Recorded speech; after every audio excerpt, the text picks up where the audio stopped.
Nous assistons à une atteinte au secret des affaires. Nous assistons à une atteinte du droit d'avoir de l'argent.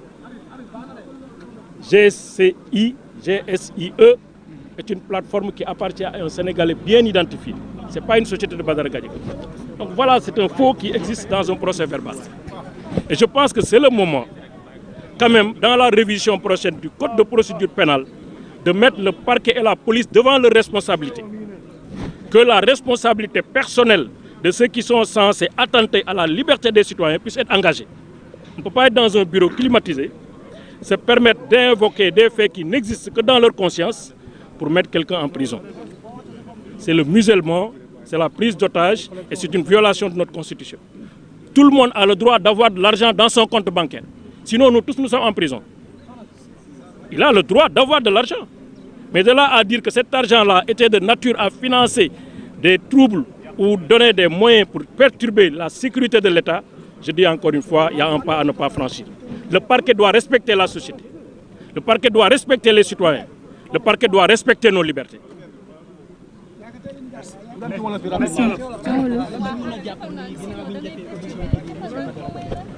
li ñuy jàpp daal léegi gannaaw bu ñu santé sunu borom nag di remercier au nom de tous les avocats ici le collectif qui se sont spontanément constitués autour de Badara Gadiaga pour lui apporter soutien. Ñu ngi gërëm loolu waroon naa ko wax ci tubaab le juge d'instruction, le doyen des juges d'instruction, qui nous a reçus avec beaucoup de courtoisie, qui nous a prêté une très forte attention, qui a montré que la justice pouvait s'exercer dans la sérénité et la lucidité qui s'y est.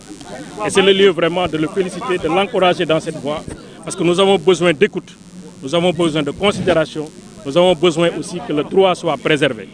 Et je pense qu'effectivement, il est dans cette voie. Donc nous avons besoin de l'accueil que nous avons. Mais nous avons annoncé malheureusement que Badara Gadiaga, juge d'instruction, comme nous avons parquet demandé, avec l'article qui nous visé, juge d'instruction placé sous mandat de dépôt, inculpé pour ñeenti chef d'accusation. Mooy benn bi mooy diffusion de fausses nouvelles, bi ci topp mooy discours contraire aux bonnes mœurs, bi ci topp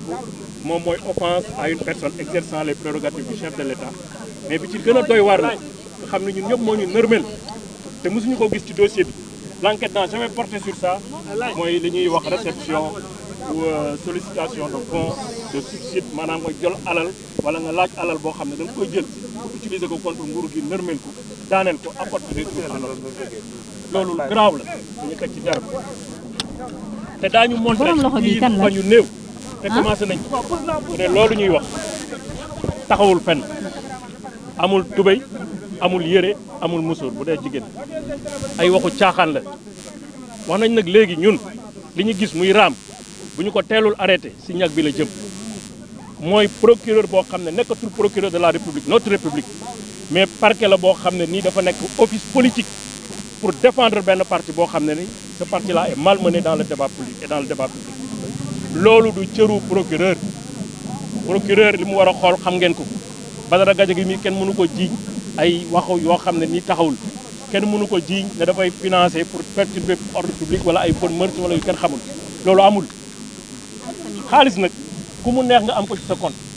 bu dee ku ñu fekk xaalis ci sa compte tuumaal la ne la da nga bëgg a nërmeel nguur gi mais kon ñun ñëpp dañuy dem kasu parce que ñun am nañ droit am compte am nañ droit am ay banque am nañ droit banque bi di ñu financer am nañ droit financement boobu banque bi xool ko neex mu jaarale ko ku waxul dëgg nag da ngay wax fenn suñu parquet bii suñu parquet la waxuñu parquet Massamba Ndiaye waxuñu parquet Sonko waxuñu parquet Diomaye waxuñu parquet Macky Sall parquet de la République procureur de la République il est là pour défendre tout le monde mais depuis un certain temps il sort de son périmètre loolu c'est inacceptable te dinañ ko wax ba ñëpp dégg ko ñu xam ne lii xew Sénégal jaarul yoon injustice nag fu mu bari ay tànk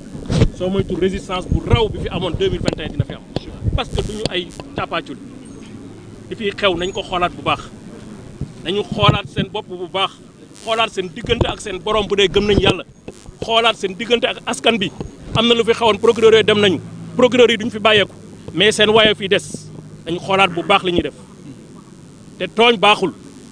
tooñ jàmbur baaxul lii prise d'otage la détention arbitraire la donc moo tax ñu ngi waxaat procureur ak ay ñoñam nañu xoolaat seen bopp bu baax juge bi nag def na li mu war a def bu soobee yàlla ñun tamit dinañ def lu ñu war a def parce que justice du Sénégal rek CEDEAO mu ngi fi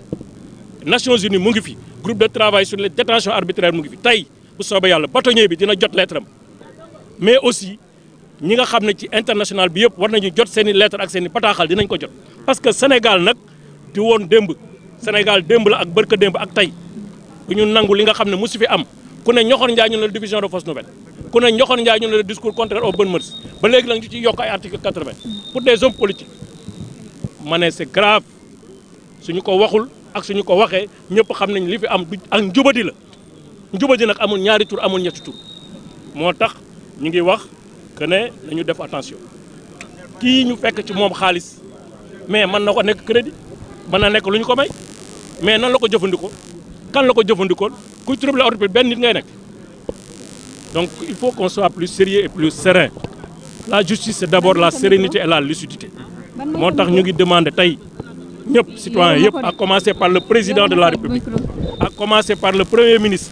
bëgg lu neex nit jarul ngay yàq droit bi nga xam ne ci nga takk jabar ci nga am kër ci nga ngénte am na loo xam ne alalu àddina ak cëru àddina jaru ko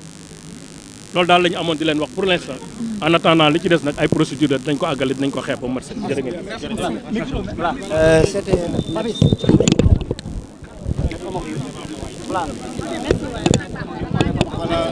Maître Oumar Youm moom ngeen dégg noonu